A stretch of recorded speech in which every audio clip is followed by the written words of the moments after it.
now, okay?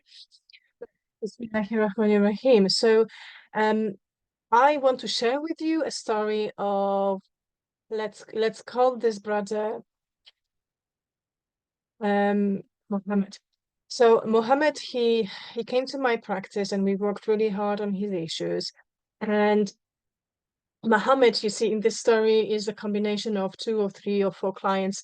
I'm not breaking anyone's confidentiality, but just to show you that working with Islamic psychology, we sort of have patterns, we sort of see strategies throughout, but we also see etiology of all the issues.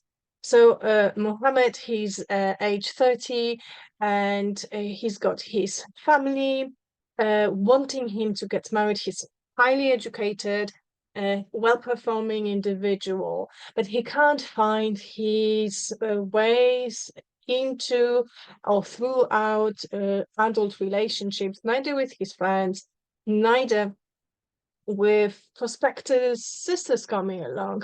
So what he finds and he confesses and he digests and he works on with me on the sessions is that in those short-term relationships that he had with women, with hope of marrying them, what he notices is a pattern. He's frequently becoming interested and disinterested, engaged and disengaged, and the same thing with his friendships actually.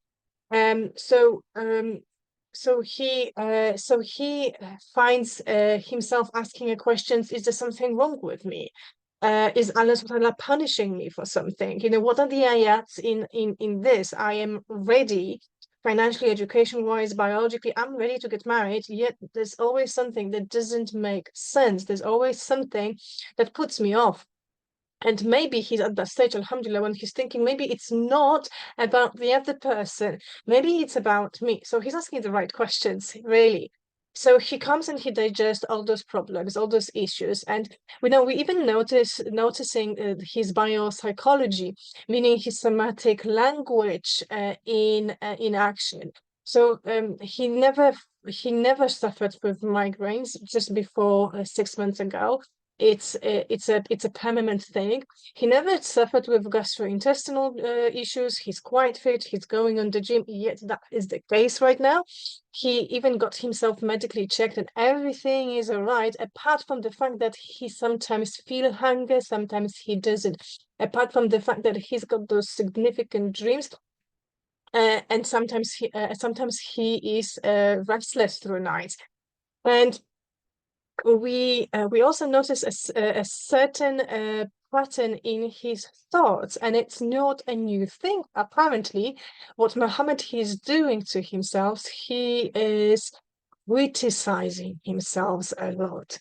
He finds that anything that he achieves, he always thinks that he could do it a little bit better. Any sort of feedback that comes his way, he ruminates about the past mistakes that he done. He imagines the possible future, the outcome of his mistake, almost dramatical. He is magnifying the whole situation for himself, and that is never ever actually a case.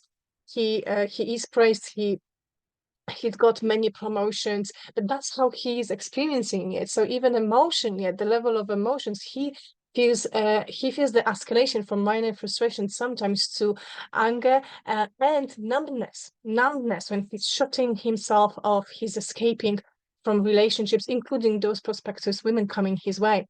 So nothing that I've done with him actually worked until we discuss his childhood, until we gone back to his parenting choices, well, his parents' parenting choices, until we actually digested and looked deeply at patterns of behaviors, family dynamics, and we understood that this is something undoubtedly that he experienced, and what he experienced was what he was subjected to is childhood trauma unknowingly to him, because he covered it up with his passion to study, with his passion to achieve, with his passion to produce results, project after project. So workaholism was his response. But as I said, Muhammad is a composition of different brothers that came my way, even sisters that came my way. And if it's not workaholism, it is alcoholism, it is womanizing, it is promiscuity, it is addiction to even shopaholicism, it is addiction with food. It is a way of your nerves being at the lowest of its capacity, letting you know I can't cope with something. So in order, before you become strong enough and courageous enough to look deeply into this childhood trauma, you're going to produce things somatically, thought-wise, physically, and behavioral-wise, which are actually not you. So if you also find yourself not yourself in relationship, like you have difficulty in trusting or people, or you forming close, intimate relationships, and you have no reasons not to, yet this is what's happening to you, almost it's happening to you. If you have patterns of dramatic, tumultuous relationships, if you fear of abandonment and over dependence on others, like you can't decide whether you should be too close or you scared that somebody leaves you.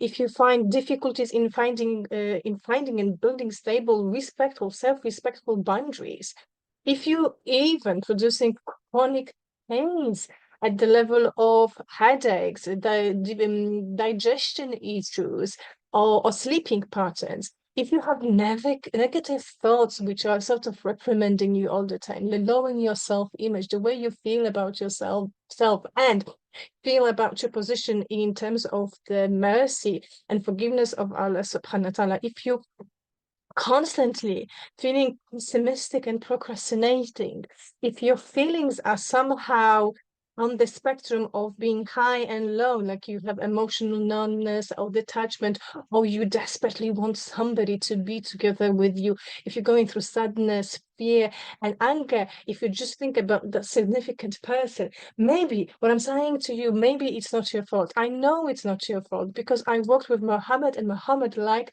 clients all this time, and I'm talking about almost 15 years of clinical practice, and 80%, this is statistics to you, 80% of the time, but this is also my clinical experience, 80% of the time, 80% of the time we have childhood issues. So I have no other choice but create this beautiful opportunity for you, all of you who feel that those symptoms are symptoms that you are suffering with, you subjected to, and you want to let go on.